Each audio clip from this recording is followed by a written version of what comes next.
Welcome back to the Balance Boldly podcast for ambitious women in business and a few brave men. Woo! We are in the special Luminaries edition of this show.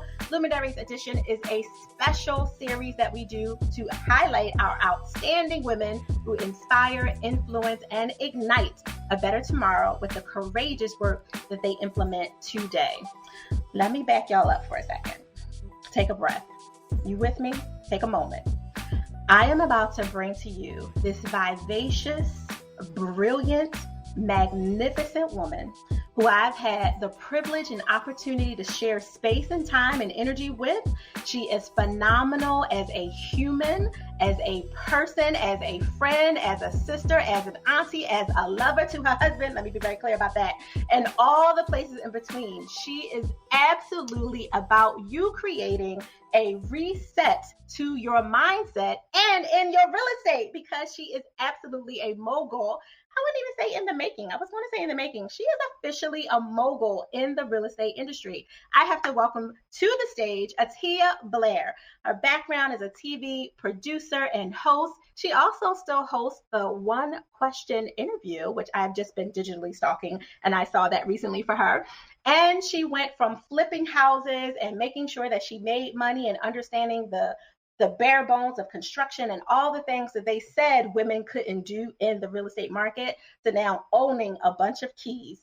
Attiyah Blair, welcome to the Balance Boldly podcast show. How are you today? I am fantastic. Thank you so much for that amazing introduction. I'm so excited to share. So great seeing you. You know, it's been over a decade that you and I have known each other now. Yes. I knew you when I was in my first failing business, which I'll surely share and talk about today. So thank you so much. I am honored to be here and certainly honored to be one of your luminaries. I'm so excited to have you. So you guys don't know that even though Attiyah and I know each other for well over a decade, I have been trying to secure the bag with her to get her on this show and illuminate her for at least 8 months. I'm throwing a little shade on purpose, and she knew it was coming because I warned her. Because she's so booked and busy, which I super appreciate and I really do honor. Yeah. But we have been trying to get her to this show for forever.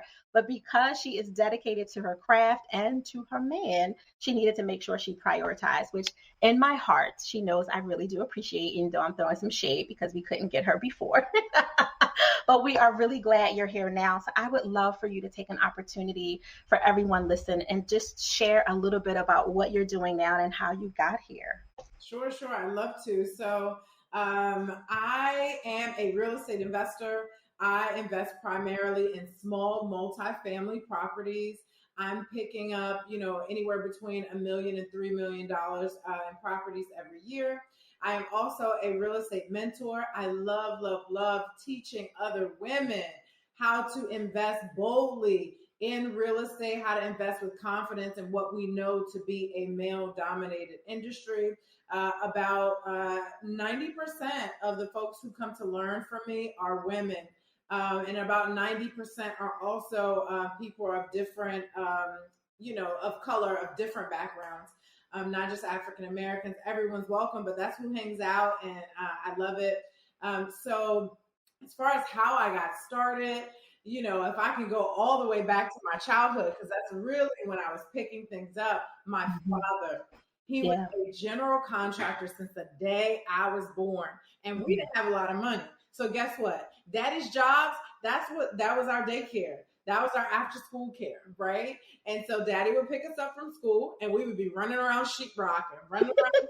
He's like, don't touch that. You're going to itch for days, and little did I know that I was just picking up so much, even, on the way to school. Because my dad was an entrepreneur. My mom, she worked a job. She stayed at home with us in the early years, but then she began to work when we got a little older.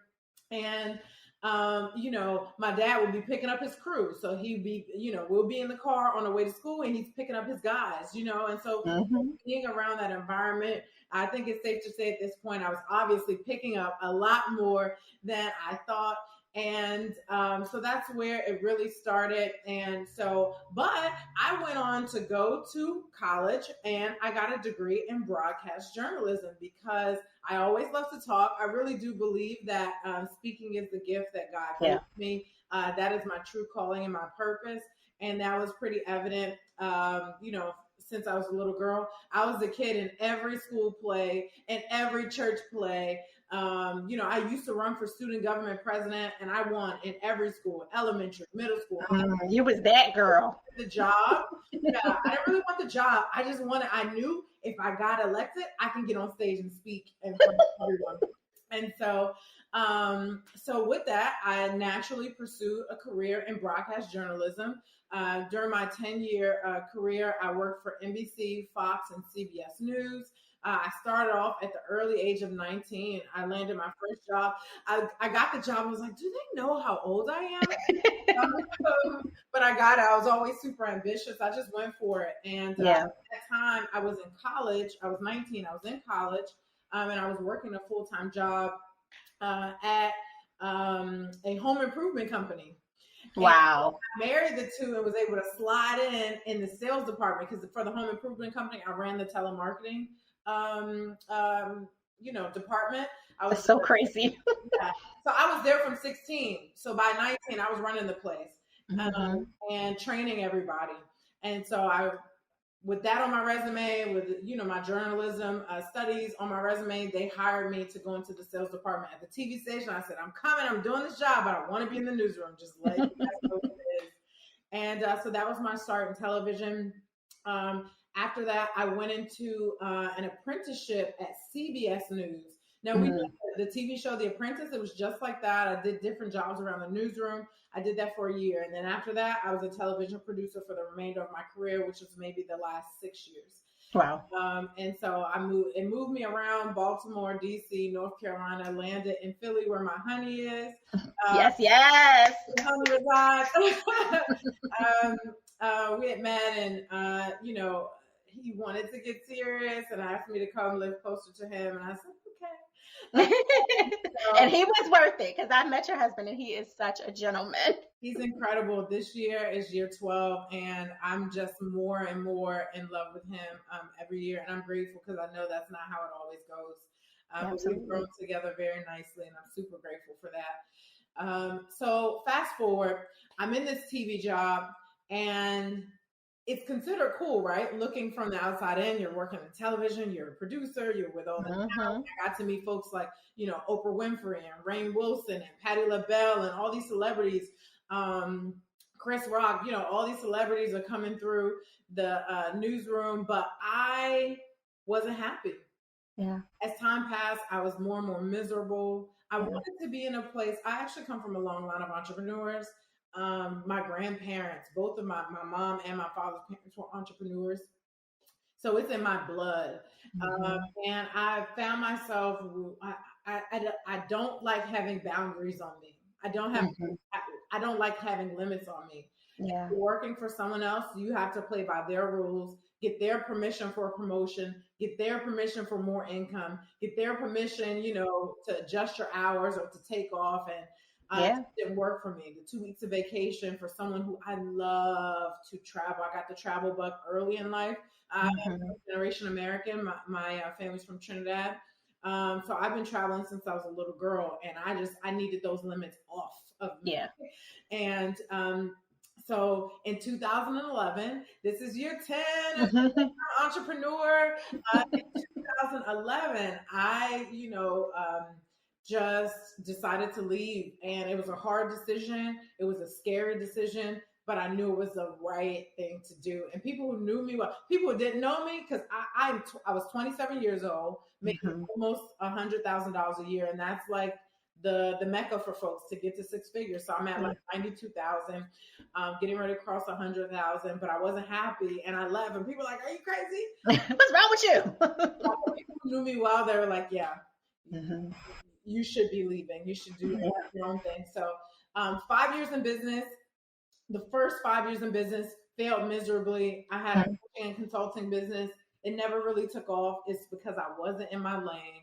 And, I hit a crossroad where I said, okay, I'm not making much money at all. I really felt embarrassed, ashamed, scared. Yeah. For the first time in my life, I was used to being a high achiever. For the first time, I'm just like, just not even meeting my expectations, let alone someone else's. And so I gave myself two choices. It's like, because I thought about going to get a job, going back to get a job. I knew I can get a job making $100,000 and not bad money. And, but I just knew it wasn't right for me. And the thought of clocking in again made me sick to my stomach. Yes. It takes freedom like that for 5 years. So I gave myself two choices. I said, Attiyah, either you figure this out or you're going to figure this out. And so guess what I did? I figured it out. Figured it out. And so I said, okay, let me do a flip. I was already, so it's interesting because I was always really fascinated with real estate. When I got that first full-time TV producer job, it was in North Carolina in 2007. And I wanted to become a homeowner at that time. So I did buy my first property in North Carolina in 2007, but I had never considered investing in real estate full time. I was always interested in it and I knew I wanted to get some, but it just wasn't a career path. So anyway, fast forward, here we are in 2014. And so I did my first flip. And oh my God, I made more money on that first flip than I had made all year in my other business. So guess what I did? I shut down all that business. I know that's right. I fired all of my clients.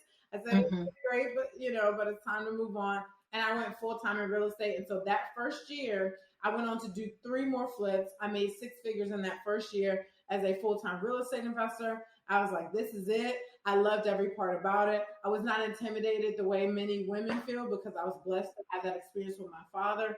And all his buddies, they were, warm and nice to me. So I never, felt intimidated about the environment. And I went full steam ahead. Now, I'll tell you that first year that I was flipping, I was like, this is good. But then when it came time to pay the taxes, I was like, this is not good. And I said, because, we watch the flipping shows, right? And they're like, I put in 50,000 and, I bought it for 50,000. I rehabbed it for 50,000 and, I'm all in at 100. And then I sold it for 200,000. So I made $100,000. No, depending on your tax bracket, you made 60. You know what I mean? It depends. So I had to think of a new strategy, and that strategy is a buy and hold strategy that I'm using. So I don't sell much anymore these days. I'm holding everything. Oh my God. So, what's interesting as I'm listening, because I didn't know a lot of this stuff, right? Like from that 2014 period on is brand new, other than the professional digital stalking that I've been doing, because that I fan and follow you and, make sure I cheerlead you on and all the things that you're doing over the course of the years for anything that's public facing that you share. So I also know you're a very private person, which I do know that about you. But something that's interesting that I heard through the story shared that you mentioned is when I met you, which was roughly 2011-ish, around that same time, because at the time my failed business was a staffing agency with a professional development arm. I lost $100,000 in that really quickly, and we flipped out of that, or in your words, we reset our mindset around it so we could go into other spaces and places and get closer to really stepping into the true liberating boundaries that would allow us to be expansive in what we wanted. But when I met you, you already had 2 properties at least, because you had the North Carolina house, which I think you were renting. You had your beautiful home out in Delaware County, which when I visited, the first thing that I thought was, oh my God, you have such an eye for interior design. And so I know, and I didn't know anything about your construction background in terms of your dad, right? Like that wasn't a story you had ever shared. I know that your mom has a really good eye, had, a really good eye for that. So I remembered like those pieces, but it wasn't just like, this is well put together. This was, no, this is a gift. This is not just she know how to throw a couple of really good pieces together type of house. So I did remember that. I even remembered when I had the brick and mortar location out in Delaware County, one of maybe the second or third time, I can't remember, that you walked in, you was like, listen, you need to do something with this space. Yes. And I mean, you said it with love, of course, right? But you really, and I pride myself on like loving interior design, but I was overwhelmed with all of that space. And I think it was partially because I just wasn't connected. Like, what are you doing? You have this 1,500 square foot, 6 office space, and you don't have enough clients for this child. So I think there was like a lot of that stuff in my head too. But you walked in and you were like, no, Naketa, you can do so much with this room because your eye was already connected to the possibilities. And it wasn't just, how do I say this, a landscape possibility. So I saw that. I remember when you and your husband moved and got the other house built out, I think in Washington, D.C. or wherever you guys moved around that time. And I remember you showed, a few of the pictures of it being put together, and your office was gorgeous. And I'm like, who designed this? And you're like, me.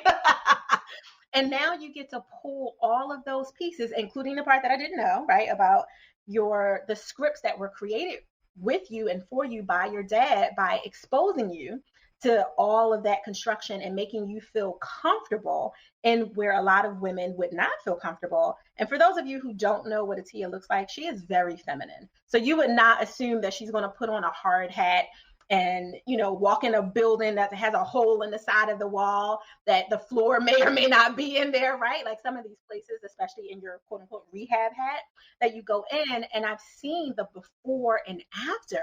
And it's not just the walls are put back up, the roof is good, it's painting on the outside. You design a lot of these spaces. Some I know that you flipped into Airbnb, some multi-family properties and things like that. You're able to literally pull all of those gifts together and then still use your speaking gift, your purpose, and because you're not just a speaker, in my opinion, you're also a teacher. And I know like one of my aunts has gone to one of your incubators that you've put together, your intensives. I think you do it a couple days and you put them on a bus and you take them through the neighborhoods and like you do all the things.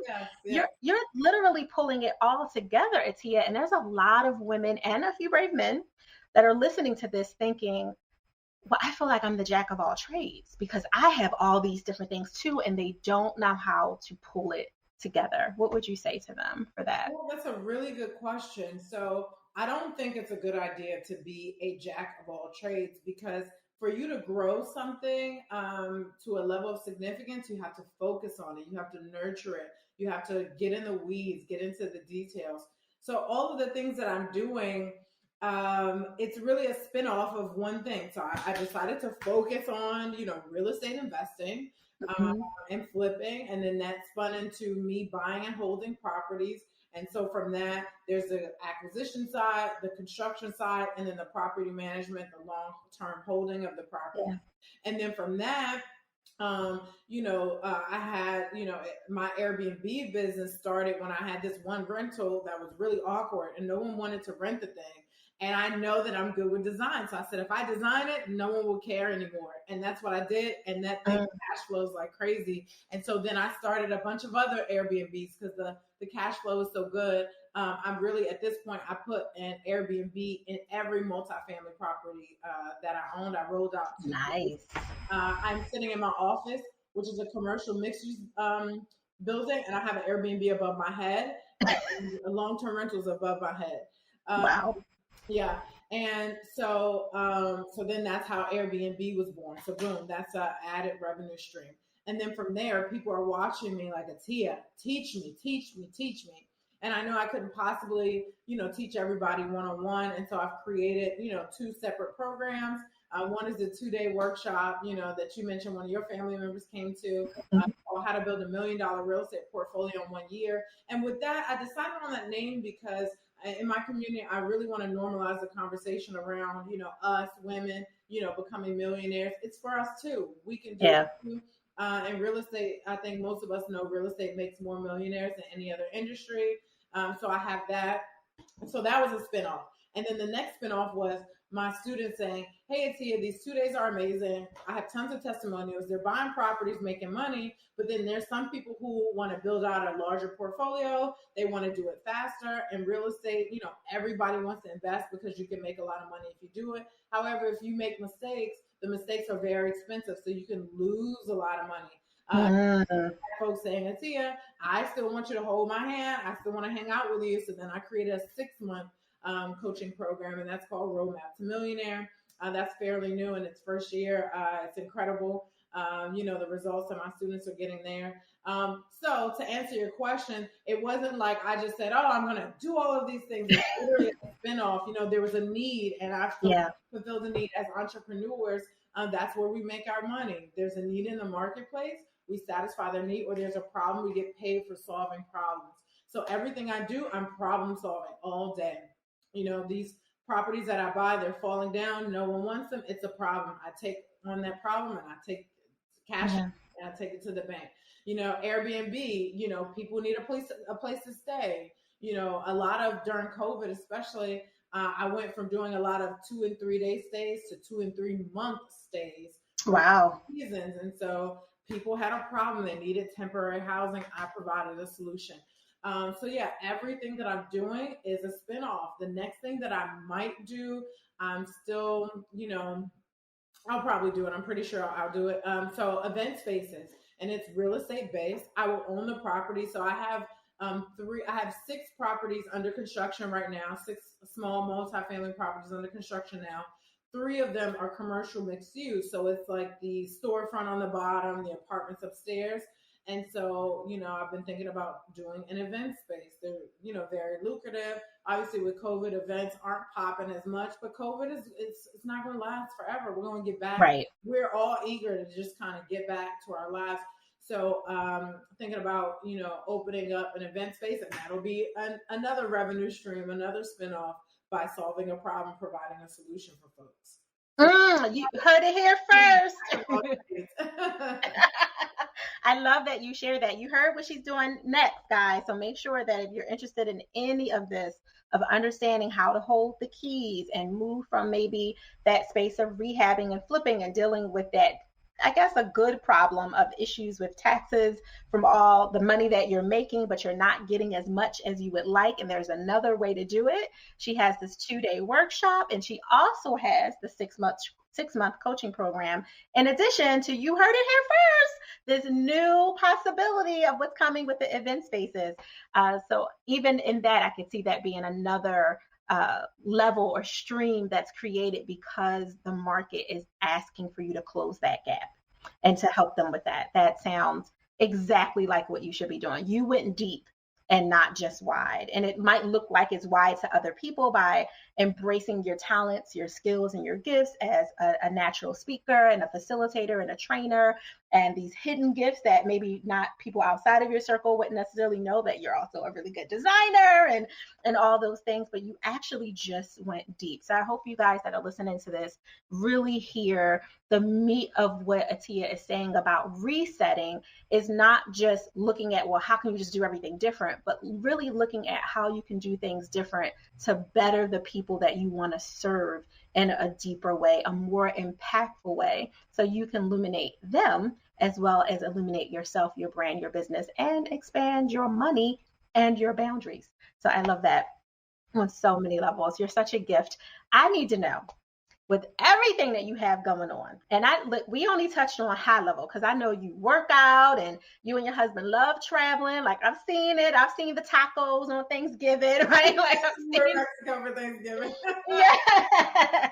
On the I don't know. I can't remember if you guys were on a yacht or whatever it was, because I know you do a lot. I know you're also very serious about philanthropy and charity and giving back and loading up trucks of food and supplies when people are in need. Like, I know for you, it's more than just collecting a bag. Like, money is important, but I know that you use it as a tool to really help in other areas of your life, including personal things. Like, I remember seeing probably a few years ago at this point, I think your niece had just turned, 16? Yes. And you gifted her a house. Yes. That's what I'm talking about. Yeah, it was special. That is really special. So you're not just saying the things and teaching it to other people. You're literally living fully, which is what I stand for. You are walking your talk and teaching it and showing other people the way. So with all that you're doing and everything else that's private in your life that we haven't talked about, how are you giving yourself permission to pause? So that's a really good question. I think I'm in constant permission mode, to be honest. When I need a minute, I take it, So, the work that I do is very overwhelming. It's a lot. So a few things I do. One, I'm outsourcing like crazy. I'm hiring like crazy because I am only one person. Yeah. And, so I'm building a team of people who are smarter than me, who can tackle the tasks that either I'm not good at or I don't want to be good at, right? I don't want to learn any more about accounting. You just do the books, please, and thank you. So outsourcing, so that allows me to maintain or create more freedom. Also, I go to the chiropractor every week. I carve out time, for my workouts early in the morning. And it's awesome because my husband works just as much as I do. So we'll kind of pass each other in the hallway. He'll pat me on the butt. I'll give him a kiss, So it works really well. Being home together for COVID was awesome. We loved it. But then in the evening we sit down, we have dinner together every evening, even if we go back to work after dinner, because sometimes we do. He has a busy season. He's an accountant. So I make time, because if I don't take care of me, how can I take care of anyone else? How can I help anyone else? And this is something that I have to talk to my students about, very early on in the mentorship process, because I think a lot of us want to help and a lot of us want to give back, but I make it very clear to them that what I'm able to do, the $40,000 that we raised for the hurricane victims in the school that we sponsor in Africa, the orphanage that we sponsor, we are putting many of our children. So our children are rented. We prefer to rent our children. We're putting a lot of our kids through, they're in private school. We have a few family members that we're helping with college. There's one family member that we subsidize their entire, it's private, so I won't say who it is, but it's subsidized two actually at this point because of COVID. We were just paying for them to live, period. I tell them we're able to do that because we put on our oxygen mask and we so that it was on tight and secure for a long time, right? So a lot of people, the second they get a couple dollars, they want to start dishing out, doing it here and there. And, I understand the heart to give, but think about the impact you'll have, so let's say you're making 40,000, right? And you start, just helping everybody and, it's not much left to reinvest in your business because your business is a baby. You got to feed that thing or it's going That's right. Right? That's right. You gotta reinvest in your business, reinvest in yourself, so both your business and yourself will grow. And so let's say you do that, right? Instead of passing out the money to everybody, then you get to 400,000. Imagine the impact, the difference in the impact that you can make at 400,000 versus 40,000. And let's say you're at 400,000, you help a little here and there because you can, but you still understand the need to feed the baby, feed the business, feed yourself, grow, right? And you get to 4 million. Imagine the impact you make at 4 million versus at 400,000. So it's great to give, but you got to make sure your oxygen mask is on, it's on tight, before you just start, taking money out of the pot, because that snowball effect is real. And, you take away from that when you start giving out money too soon. I feel like, and this is an assumption that you haven't read it yet, but I feel like you've read the book that I wrote, which was really just a survivor memoir of my life, called Selfish. And the subtitle of that is Permission to Pause, Live, Love, and Laugh Your Way to Joy. Everything you just said, if you swap out real estate for that and instead put in the personal development, the personal transformation work, because it is work, and we both know that as women who have invested in ourselves and with other coaches and mentors and incubators and business advisors and all of that, it is super important. Everything Attiyah just said, I feel like it's ripped from a version of the pages that I don't honestly think you even had a chance to read yet with like your crazy, wild, awesome, productive schedule. But it's literally about redefining selfish behavior, especially when you're intentional to give yourself that personal, intimate gift to create your joy. You cannot do that if you're breastfeeding all the other babies and not taking care of yourself. And if you happen to be an entrepreneur or a high-performing achiever inside of a system or an organization, if you're not taking care of that. if you're getting lost in all the, oh, I have to give, I have to do, people need me to do, and not really pulling back and saying, to Attiyah's point, put that oxygen mask back on yourself. Breathe a little. Get some energy. Get that oxygen flow into your heart before you start doing all the things, because you will be the one that sits in resentment and regret at some point. Yeah, we really are the architects of our lives. And when we fully understand that, fully take responsibility, I think in many cases, especially like if you have folks working in corporate America like I was, I could have easily blamed my employer. Oh, I'm here because it's their fault, it's their fault, it's their fault, right? But the truth is, we are the architects of our own lives. We can make the decisions that we want. We design our lives. And so that's exactly what I'm doing. And one thing that makes that so critical for me is because, unfortunately, I've now buried both my mother and my father. And I ache, for them daily. And Yes. it's a constant reminder to me that I only get to do this once. So guess what? I'm going to do it the way that I want to do it. I'm going to live the life that I want to live. I'm going to work the hours that I want to work. I'm going to spend time with the people that I want to spend time with, because of when I was in corporate America, working in TV, I produced the weekend shows a lot of times. So I didn't have, my weekends with my family. I'll never get that time back, but I'll make sure that that never happens again.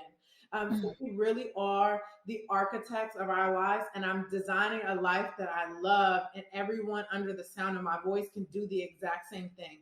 It's not easy. Certainly the work that I'm doing is not easy, but it is certainly easier than working for an employer that I don't like, that doesn't feed me or serve me. And it's a lot easier than regret. That regret, I got to listen to both of my parents. I spent quite a bit of time with them in their last days. So they were both very sick leading up to their passing. And they just talked about the things they wish they could have done or should have done. So it's a reminder to me. And they worked so hard to make sure that myself and my siblings, we have the best life possible. And, I'm standing on their shoulders, and a lot of the things that they struggle through, I do not have to, and I will not do. And I'm passing that energy on to the next generation. My niece that you talked about, she was actually here visiting. Her house is done. She has this cash flowing asset. It's a duplex. She has a property that puts off $2,000 a month, and she's 17 years old.